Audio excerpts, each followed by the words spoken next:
Hello class, my name is Ren and today I will be introducing you to the herb hypericum perforatum, or as it's more commonly known, St. John's wort.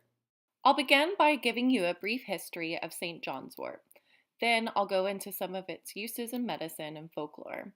And at the end, I'll demonstrate how to prepare a macerated oil using the herb, and I'll then show you how to make a salve with that oil. St. John's wort is a perennial herb that grows up to 2 feet in height, has bright golden yellow flowers and oval leaves with tiny glands that secrete a reddish oil, hence the Latin name perforatum, meaning perforated.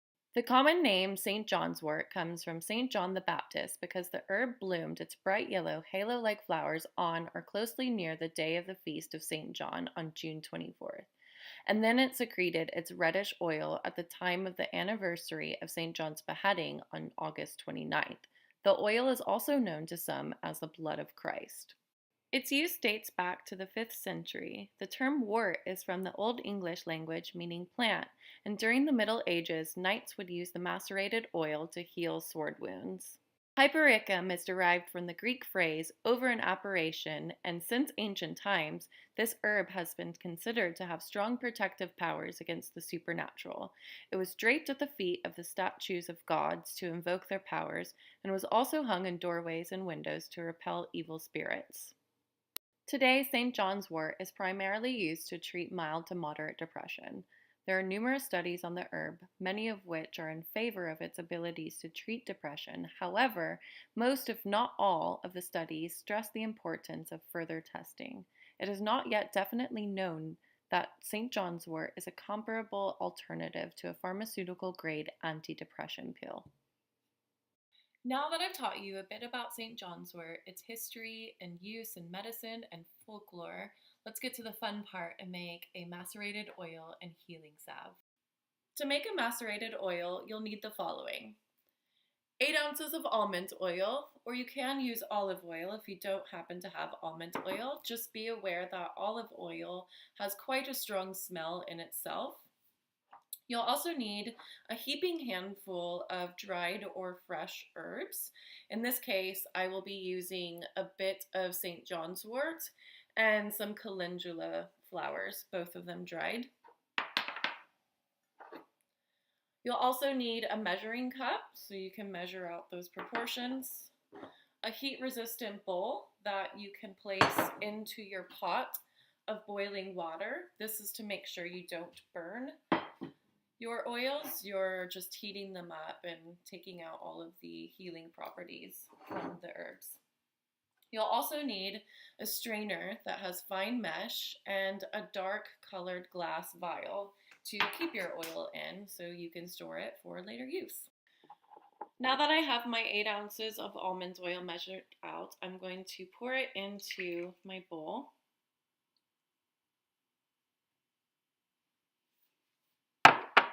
And then I'm going to add the St. John's wort,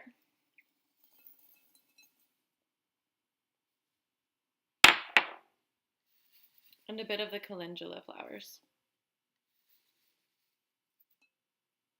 You're going to want to make sure that your herbs are completely submerged in the oil. So to do that, just take a wooden spoon and just gently push down on the herbs. Fill the pot with about 1 inch of water and bring it to a boil.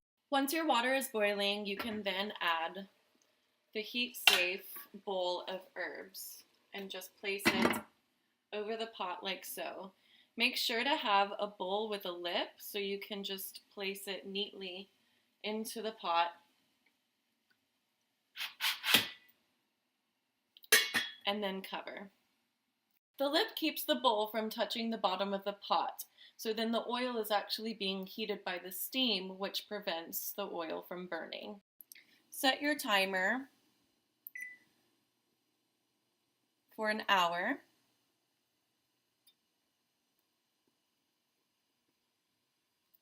And wait. Be sure to have some extra water on hand to add to the pot in the case that your water starts to evaporate. You can just add it as you need to. Once your timer goes off, carefully remove your bowl from the pot and set aside to allow to cool before placing into your dark colored glass vials. And finally, strain the herbs from the oil to be placed into a jar for later use. Now it's time to make the healing salve. Preparing the healing salve is actually quite easy. You'll begin by measuring out equal parts or 1/4 cup of the coconut oil, shea butter, and the macerated oil of St. John's wort and calendula. And you'll use about half of that or 1/8 cup worth of the beeswax pellets. Once you've measured out your ingredients and your water is boiling, just simply and carefully add your Pyrex container to the pot.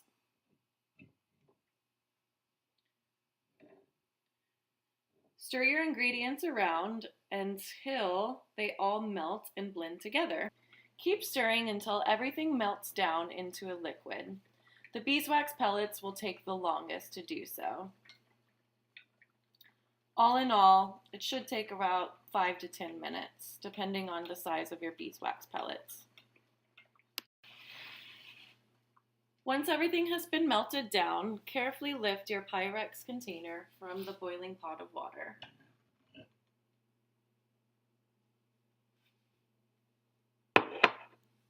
While it is still a liquid, pour your concoction into containers.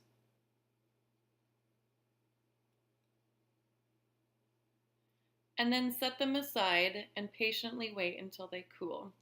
Once they are cool, they will solidify and you'll have your salve.